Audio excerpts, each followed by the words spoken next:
Welcome to Rice University's Baker Institute for Public Policy. Many of you have been a source of support and encouragement since our very modest beginnings, and we have made new friends along the way by believing in our work and nurturing it by supporting our fellows, scholars, and students. You have enabled us to reach the pinnacle of public policy discourse, and you have brought us to the forefront of the plethora of think tanks, both national and international. So please join me in recognizing the unparalleled dedication of the Baker Institute Fellows, the scholars, and my administrative staff.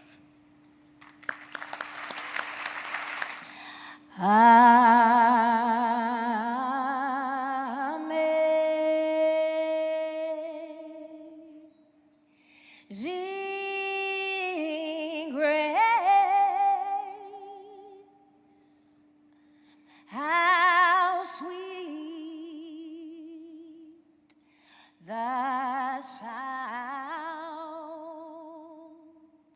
that saved a wretch like me.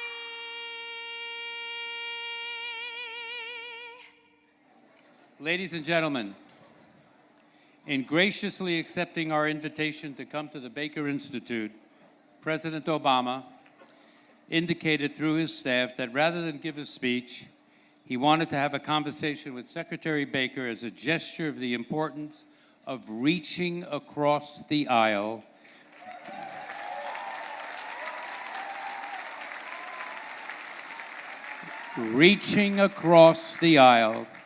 during a time of stark partisan divide in our country. I am confident that the discussion between these two statesmen, moderated by distinguished presidential historian John Meacham, will be both enlightening and a unique display of civility in our political discourse, which we sorely need.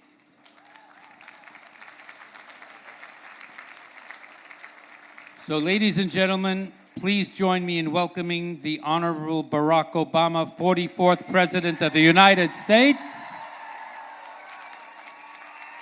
James A. Baker III, 61st Secretary of State of the United States, and Professor John Meacham.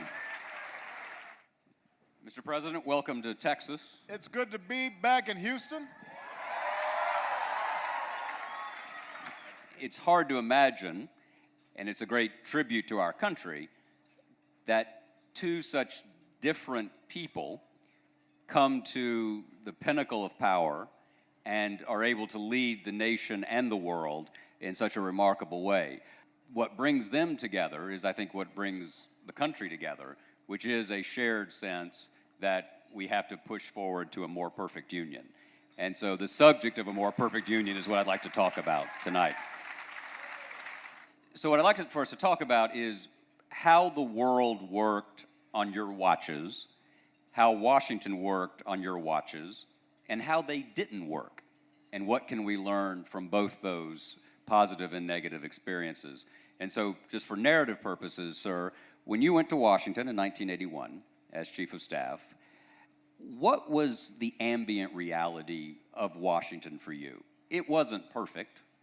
It wasn't a great bipartisan Valhalla. There were tough fights. But what was it like? What did it feel like? How hard was it to get things done? Thank you, John. Before I answer that question, or try to, let me simply say that, Mr. President, you honor us by being here tonight, and we're very, we are.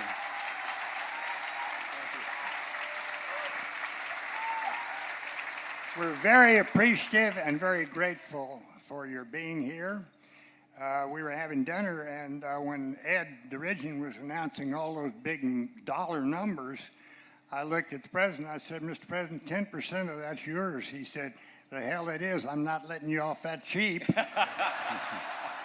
John, what was it like? Well, it was, I think it's fair to say, considerably different than it is today.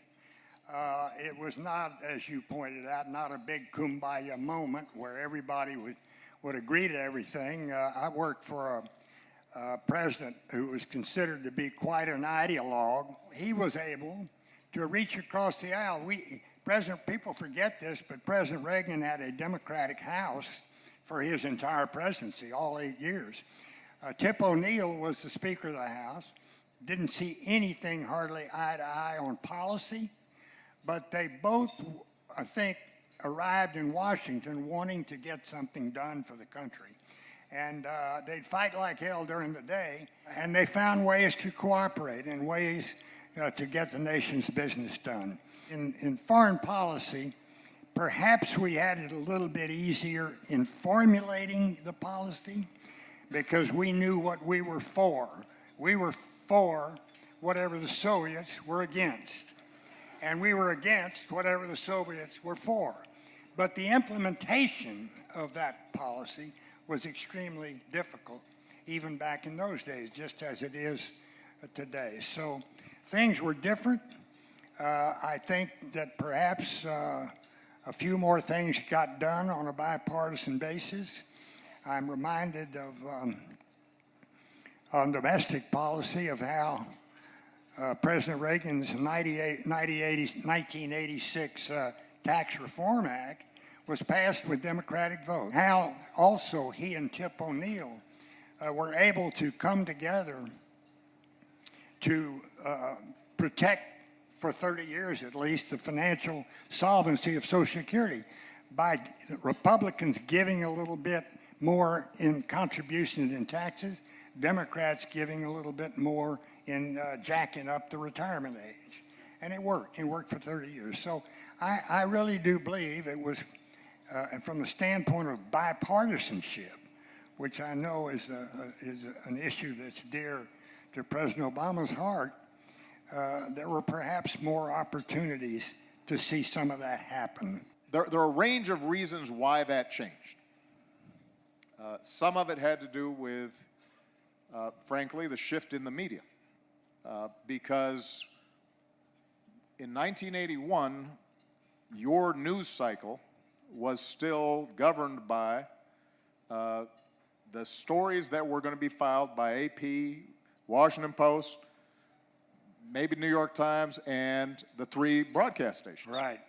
By the time I take office, what you increasingly have is a media environment in which, if you are a Fox News viewer, you have an entirely different reality than if you are a New York Times reader. It means the bases of each respective party have become more ideological. Mm-hmm. They then are not willing to stray from whatever the party line has become. You've got folks like Limbaugh and others who are enforcing what they consider to be ideological purity of some sort. And when you combine that with the perpetual campaign that is fueled by highly ideological, very wealthy donors,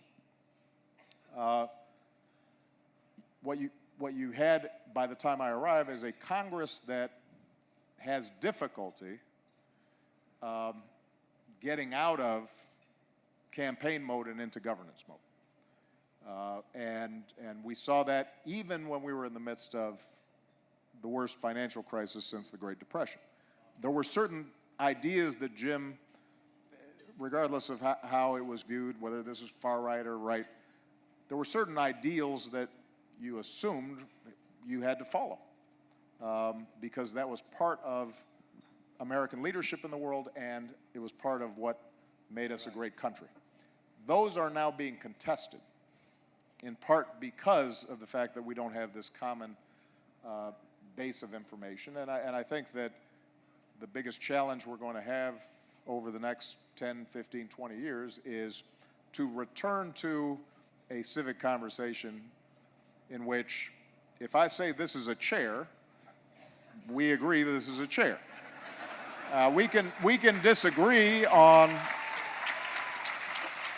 whether it's a nice chair, whether we should replace the chair, whether you want to move it over there, but we can't say it's an elephant. I thought we were against Obamacare. Yeah. That was a good chair, by the way. I noticed the folks who tried to move it this last election didn't have a good time. Anyway, but I do. One thing I realized when I got to Congress, which is part of the reason I didn't stay very long, is that, and I'm making a great generalization. There's some wonderful people in Congress, but the fact is that members of Congress are primarily motivated around keeping their seat. Yeah. And it's getting worse and worse. And,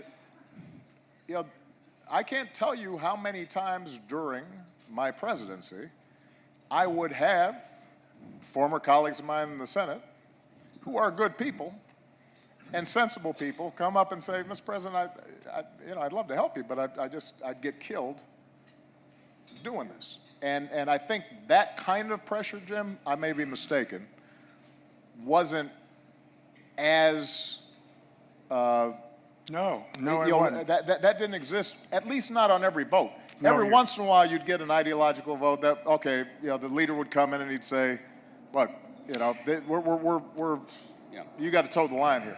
But that was not on every single item No. in the way it is today. I totally agree with that, Mr. President. I think another way to say it really, perhaps, is that the responsible center in American politics has disappeared. And it's because of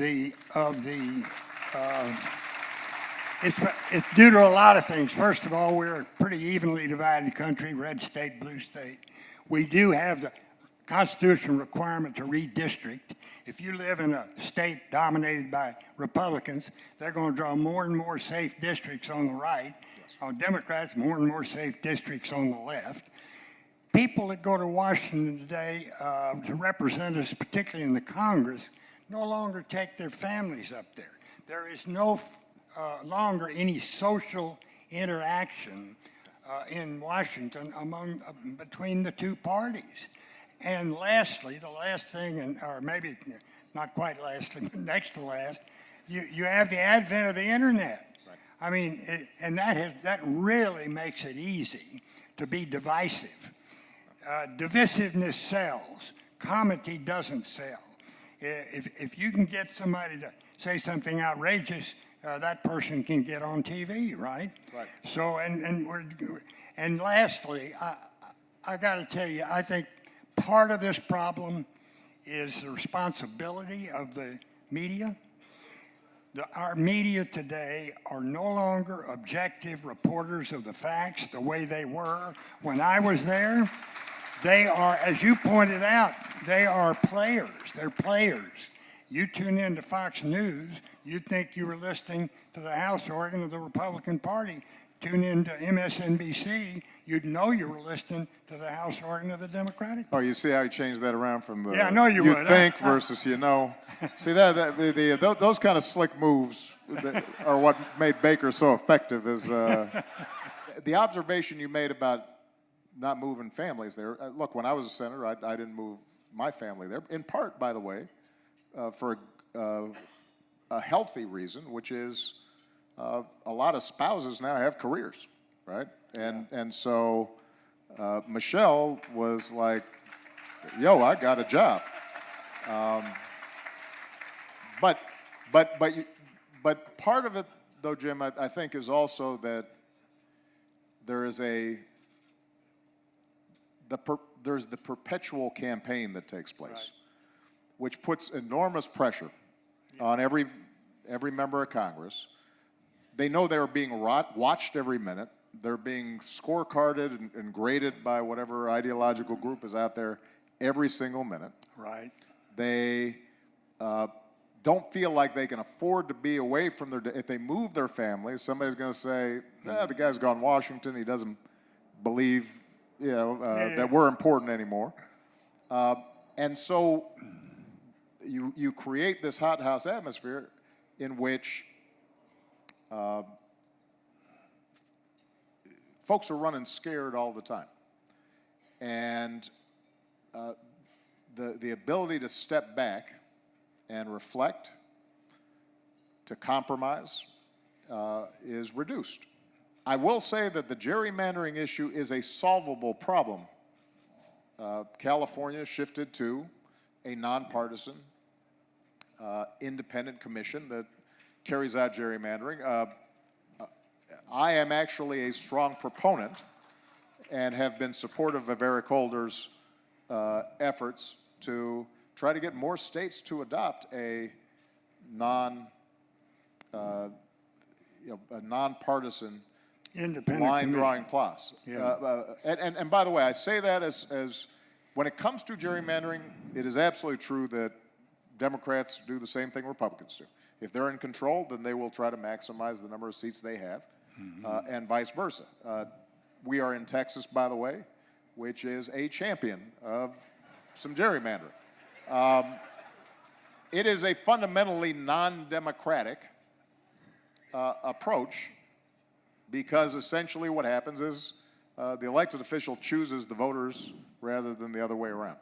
And I actually, when people ask me what are a few things that can be done to improve the functioning of government, this is an area where you can actually have an impact, and in some states you're seeing referenda in which the average voter gets it. They think this is an important thing. I agree with you, and I think if we could get, I agree with you that if we could get to the point that independent commissions would draw our district lines, it would be wonderful.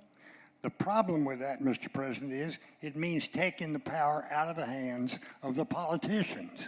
And I don't know where it's going to work. I know it's beginning to work in California. You know, you just had a referendum in Michigan passing this. So you're seeing citizen initiatives around this in part because they recognize what is currently in place is not working.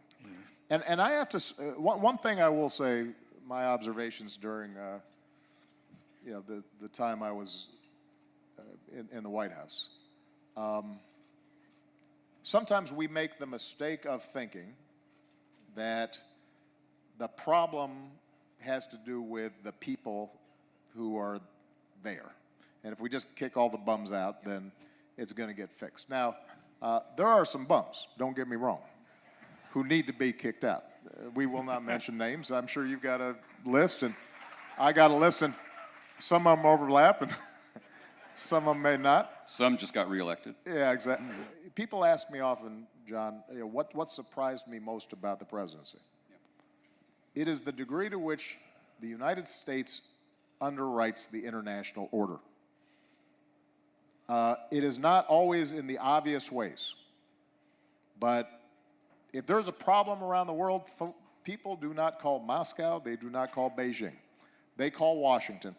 Even our adversaries expect us to solve problems and expect us to keep things running. And when you start getting dysfunction in Washington, in which it's difficult for decisions to get made and policy making to run in an orderly process, when what is one of our greatest assets, which is an extraordinary civil service, right? Career staff, let's say, at the State Department. Right. When that begins to get undermined, that doesn't just weaken our influence. It provides opportunities for disorder to start ramping up all around the world and ultimately makes us less safe and makes us less prosperous. And the institutions that you drew on, the United Nations, 12 resolutions during the Gulf War, an extraordinary coalition, Madrid itself, the peace conference, those institutions were pretty effective through this man's presidency. Right. And now, really, and I'm not just being clever, over the last 2 years, we've begun to fear the breakdown of those institutions. Did you see that coming? No, I did not see that coming, and I tend to agree with you. I certainly agree with you, and I know President Obama would agree with this, that American leadership in the world is absolutely imperative. No other country can do it. Everybody expects us to lead. Everybody expects us to lead, and we won the Cold War because every president from Harry Truman through George H.W. Bush was steadfast, whether they were Democrats or Republicans. We won the Cold War because we had alliances that leveraged our power and that we could rely on. And those alliances were evidenced by NATO, of course, but by our security agreements with Japan and Korea, in the economic sphere, the World Bank, the IMF, and so forth. Those institutions were created by America in order for us to do what the rest of the world needed to have done and what was good for America. And I think it's still good for America. And I don't think we ought to be denigrating those institutions or attacking them. Do they need, some of them, reformation? Absolutely. As someone who spent a lot of time working with the IMF, there's a good one. The UN, there's another good one. Even NATO, this president is right in one respect for sure. NATO needs to, our European allies need to pay their way, what they've agreed to pay. And we shouldn't be required forever to pick up the tab on that. But these institutions make America stronger, and we ought not to be running them down. Let me ask both of you, and Mr. President, you first. Here's like an exam question that they would have at Rice. Assess the validity of this statement, if you would. American politics between 1933 and 2017 can be understood as a kind of figurative conversation between Franklin Roosevelt and Ronald Reagan. That the field on which we made most of our domestic and foreign policy decisions was about the relative role of the market and the state and the relative projection of force against commonly agreed upon rivals and foes. This particular moment, from your leaving the White House until now, feels like an incoherent part of that chapter, of that story. Do you agree that you governed in a world that was basically shaped by those two American traditions? And if you agree with it, how does one go about recovering and restoring that conversation? You know, in the United States, one of the major fault lines in America was always race. And, you know, we made halting leaps towards changing our laws and our customs and our culture so that we were more likely, at least, to live up to the ideals of the Declaration of Independence and the notion that we're all created equal, despite not getting there. Now, as we started doing that, that consensus starts weakening, right? This is why Lyndon Johnson, when he signed the Civil Rights Act in 1964, the first thing he says is, we just lost the South for the rest of my lifetime, maybe more. Because he understood that part of that old consensus had tamped down this big contradiction, which is we talk a lot about democracy, but we're not treating everybody the same. Gender. You know, part of the reason everybody could get along pretty good in Congress in 1957 or 1965 was there weren't any women there to say what you guys are doing is stupid. And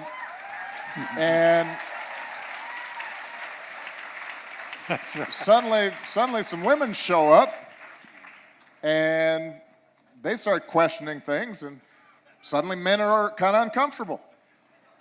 Changes the consensus. right? Same with LGBT issues, and right. So within the United States, we had a whole range of issues that were not being addressed as they come up, which is a healthy thing. They couldn't be buried. Suddenly, that consensus feels less comfortable. And when it comes to the economy, part of what happens is that the globalization that, you know, you actually had a consensus between Bill Clinton, George H.W. Bush, George W. Bush, and certainly elements of my administration. We wanted to get the Trans-Pacific Partnership done, for example, TPP. The consensus around things like free trade or didn't fully address the fact that although net, the whole world was doing better because of globalization and the internet and global supply chains, there were folks whose factories were being closed and suddenly found themselves to be redundant workers. And you suddenly had a winner-take-all economy where back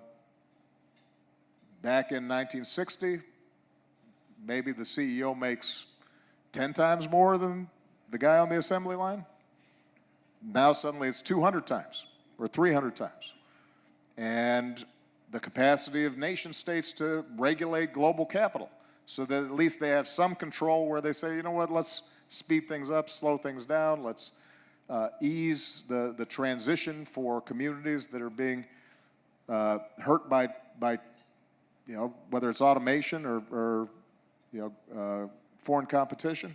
That becomes harder to do because everybody's just worrying about what their quarterly reports are going to look like on Wall Street. So now that creates frustrations and contradictions. And I think that I think a legitimate critique of that consensus, of which, you know, I consider myself to be a part of and still believe in, is that we did not adapt quickly enough to the fact that there were people being left behind and that frustrations were going to flare up and that all these changes that were happening really quick and you had to address them and speak to them. And in those environments, you then start getting a different kind of politics. Mr. Secretary, what do you want us to remember most about your public service legacy? You mean what am I most proud of about my public service legacy? I suppose, John, I'm most proud of the fact that I had the privilege of serving 2 presidents of the United States as Chief of Staff. I had the privilege of being Secretary of the Treasury. I had the privilege of being Secretary of State. I had the privilege of running 5 presidential campaigns for 3 Republican presidents and spending 12 years in Washington and leaving Washington unindicted.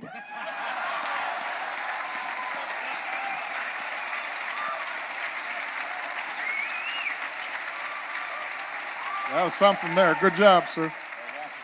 I give you credit. I think that's right. I think Susan gets the credit for that, sir. But, Mr. President, what about you? He stole my answer. Let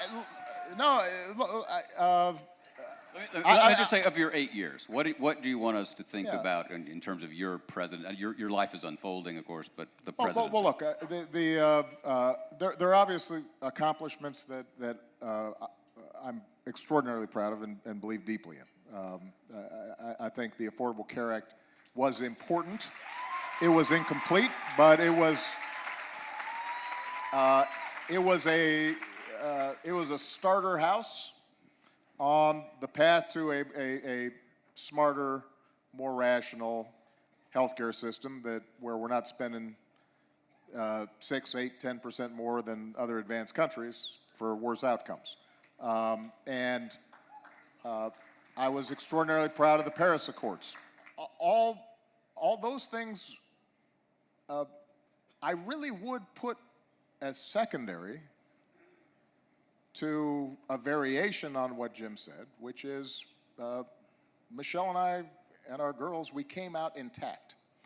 And what I mean by that is that the core values that we brought into the office, pretty homespun values, tell the truth and try to see the other person's point of view and treat people kindly and with respect and work hard and think things through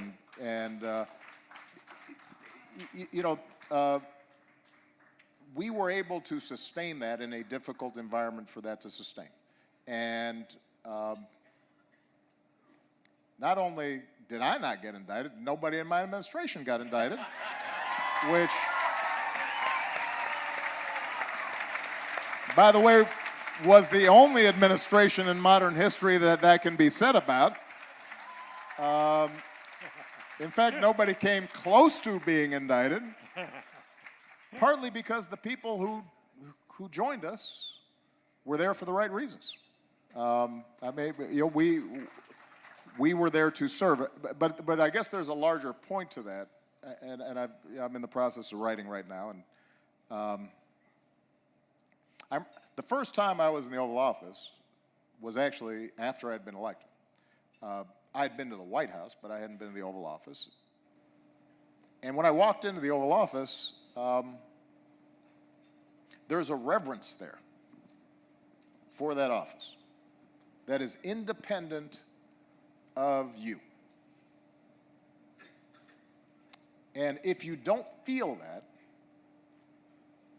then you shouldn't be there. Because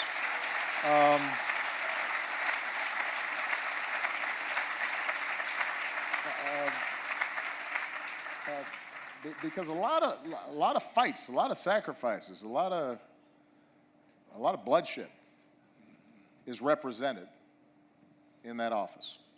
And not just soldiers at Iwo Jima, it's maids in Selma, and it's workers in a coal mine, and it's farmers in the Dust Bowl, and that you're carrying that vessel, and I never lost that reverence for that office, and every day I would come and I would say, I'm going to make mistakes. There are going to be decisions that are compromises. Jim knows this. When you're in that office, there is never such a thing as a 100% solution, because by definition, if it was easy to solve, somebody else would have solved it. It only comes to you when when there's no good answer. But through all those ups and downs, you had to have a part of you, and the Bushes had that, and Ronald Reagan had that, and Bill Clinton had that. That sense of, man, this is sacred. This is important. Yeah. And there's a civic religion and a set of ideals and principles that we won't get perfect, but we should strive to perfect. And that, I think, is something I never lost throughout the time I was there. Close, if I may, by giving Ronald Reagan the last word, which is always safe. Well, in this crowd, anyway.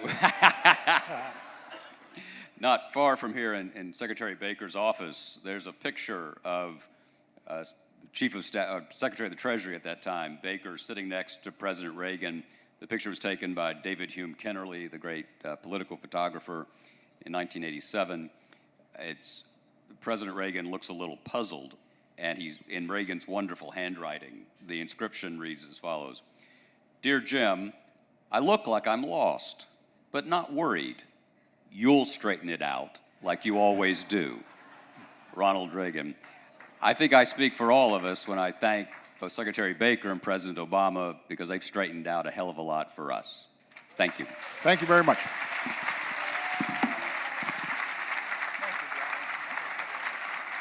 Thank you, sir.